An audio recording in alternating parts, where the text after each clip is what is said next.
السلام علیکم ورحمۃ اللہ وبرکاتہ۔ آج انشاءاللہ تعالیٰ سورہ بقرہ کی 212 سے ہم سمجھیں گے۔ اعوذ باللہ من الشیطان الرجیم، بسم اللہ الرحمن الرحیم، نحمد و نصلی علی رسولہ الکریم، ربنا زدنا علما، رب اشرح لی صدری ویسر لی امری واحلل عقدۃ من لسانی یفقہوا قولی۔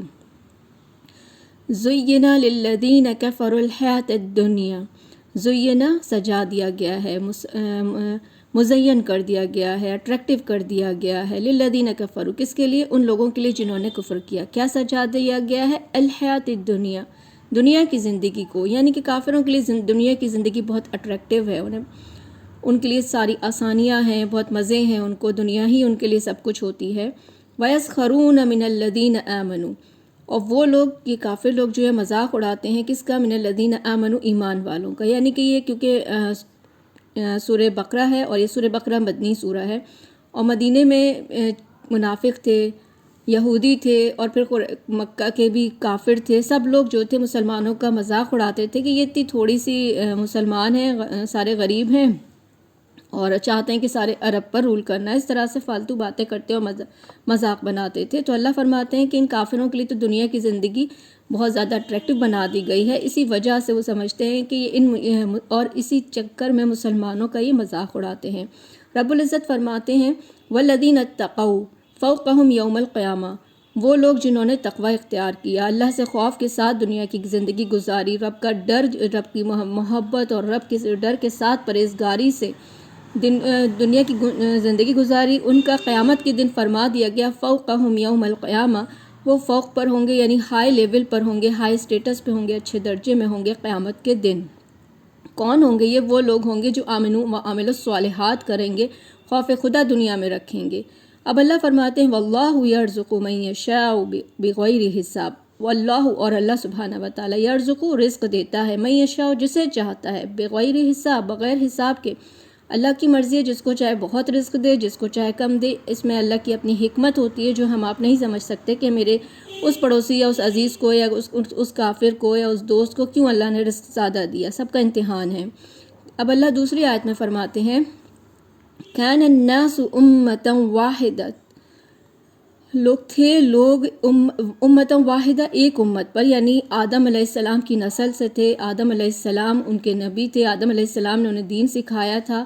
فبعث اللہ النبیین مبشرین ومنذرین، لیکن جب ان میں شرک پیدا ہو گیا، وہ غلط راہ پہ چلنے لگے، تو اللہ سبحانہ وتعالیٰ نے بعثت کی، یعنی بھیجا۔ اللہ نے، کس نے بھیجا؟ اللہ کی یہاں پہ پیش بھیجنے والے اللہ ہیں، اللہ نے بھیجا النبیین، نبیوں کو بھیجا، یعنی نوح علیہ السلام آئے، شیش علیہ السلام آئے، یونس علیہ السلام، سب تمام ایک کے بعد ایک نبی بھیجے گئے، کیونکہ لوگوں میں اختلاف ہوا، آدم علیہ السلام کی جو طریقہ تھا، سکھایا تھا، وہ سب بھول چکے تھے، تو رب العزت نے اپنے نبیوں کو بھیجا، اور نبی کیا کرتے تھے؟ مبشرین و منذرین، خوشخبری دیتے تھے جنت کی، اور منذرین ڈراتے تھے اللہ کے عذاب سے، جہنم کے عذاب سے۔ وَأَنزَلَ مَعَهُمُ الْكِتَابَ، اور اللہ سبحانہ وتعالیٰ نے نازل کیا معہم، ان سب کے ساتھ، الکتاب، کتاب کو نازل کیا، اور کتاب کیا کرتی، کیسے کیا؟ بالحق، حق کے ساتھ، یعنی سچ سچ اس کتاب میں رب کی طرف سے تمام چیزیں تھیں۔ وہ کیا کرتی تھی؟ لِيَحْكُمَ بَيْنَ النَّاسِ، تاکہ وہ فیصلہ کریں لوگوں کے درمیان، اس کتاب کی مدد سے آپس میں جو انبیاء تھے وہ فیصلہ کریں، یا کتاب کے ذریعے آپ اس کو سمجھو اور لوگوں کے درمیان فیصلہ کرو۔ فیما اختلفوا فی، لیکن لوگوں نے کیا کیا؟ فیما، اس میں اختلاف کر دیا، فی، اس میں کتاب میں اختلاف کیا، یعنی کیا؟ جیسے کہ آج آپ دیکھ لو کہ نبی صلی اللہ علیہ وسلم کے زمانے میں کوئی حنفی، دیوبندی، شافعی، حنبلی، وہابی نہیں تھا، لیکن اب ہمارے سامنے اللہ کی کتاب ہوتے ہوئے بھی ہم نے اختلاف کر دیا۔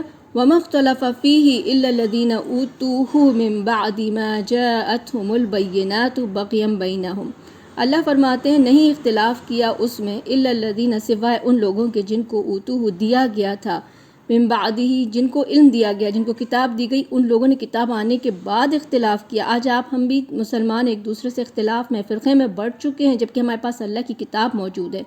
من بعد ما جاءتهم البینات، جبکہ ان کے پاس بینات ہیں، میرے پاس، آپ کے پاس قرآن بینات کے طور پر موجود ہے، پھر بھی میں کبھی وہابی، کبھی دیوبندی اور کبھی اہل حدیث وغیرہ سب ہم لوگ پڑھ چکے ہیں۔ کیوں؟ جبکہ ہمارے پاس بینات موجود ہے۔ ریزن کیا ہے؟ اللہ خود بتاتے ہیں بغیم بینہم، زدم زدتی آپس میں، ایک دوسرے سے اپنے آپ کو بڑا کرنے کے لیے، اپنا اپنی نذرانہ اور اپنی چیزیں کہ ہم زیادہ اچھے ہیں، ہم زیادہ بڑے ہیں، ہم صحیح راستے پہ ہیں، آپس میں صرف ضدم زدہ، جبکہ قرآن ہمیں بتائے گا کہ کون سا فرقہ صحیح ہے۔ آپ کو نبی صلی اللہ علیہ وسلم کی حدیث بھی یاد آئے گی ہوگی، نبی صلی اللہ علیہ وسلم نے فرمایا صرف ایک ہی فرقہ ہے جو صحیح راستے پر چلے گا۔ تو صحابہ نے کہا کہ کون سا فرقہ ہے؟ تو اس پہ آپ نے فرمایا جو میرے اور تمہارے راستے پہ چلے گا۔ تو آپ خود چیک کر لو کہ آپ نبی صلی اللہ علیہ وسلم کے راستے پہ چل رہے ہو، آپ جو کام کر رہے ہو وہ اللہ کے رسول نے کیے تھے یا نہیں کیے تھے۔ بس ہمارے لیے اتنا ہی چیک کرنا کافی ہے۔ تو اس کے لیے ہمیں صحیح حدیث کا پتہ ہونا چاہیے۔ موضوع اور غلط حدیثیں، ضعیف حدیثیں بہت ہیں، ہمیں ان کو نہیں دیکھنا، ہمیں صحیح حدیث کو دیکھنا ہے۔ پھر ہمیں قرآن کو سمجھنا ہے۔ جب تک ہم قرآن نہیں سمجھیں گے ہم اپنے ایمان کی حفاظت نہیں کر سکتے۔ پھر رب العزت فرماتے ہیں فَهَدَى اللَّهُ الَّذِينَ آمَنُوا، فہدہ ہدایت دی اللہ نے، دینے والے اللہ ہیں کیونکہ اللہ کی ہاں پہ پیش ہے، فاعل یہاں اللہ ہے۔ کس کو دی؟ الذین آمنوا، ان لوگوں کو جو ایمان لائے، لما اختلفوا فیہ من الحق بإذنہ، اس وجہ سے وہ اختلاف کر رہے تھے اس میں، من الحق، حق کی بات میں، بإذنہ، اس کے اذن سے۔ اللہ فرماتے ہیں واللہ، اور اللہ یہدی، ہدایت دیتا ہے، من یشاء، جسے چاہتا ہے، الی صراط مستقیم، صراط مستقیم کی، سیدھے راستے کی۔ اللہ جسے چاہتے ہیں سیدھے راستے کی ہدایت دیتے ہیں۔ تو ہمیں آپ کو قرآن کی سب سے پہلی دعا یاد کرنی چاہیے، اہدنا الصراط المستقیم۔ تو اس دعا کو زیادہ سے زیادہ پڑھنا چاہیے کہ اللہ ہمیں سیدھے راستے پر چلا۔ اور اب آپ سیدھے راستے پہ ہو تو قرآن کی سورہ آل عمران کی آیت نمبر 8 کو یاد کرو کہ ربنا لا تزغ قلوبنا بعد اذ ہدیتنا وہب لنا من لدنک رحمہ انک انت الوہاب۔ یا اللہ ہم جس راستے پہ ہیں اس میں ہمیں ہمیں کہیں ٹیڑھے نہ کر رہے ہیں، ہمیں سیدھے راستے پر چلاؤ۔ بہت زبردست ہے، آپ اس کی میننگ پڑھو اور اس دعا کو ضرور نماز میں اللہ سے مانگا کرو۔ اللہ حافظ، فی امان اللہ۔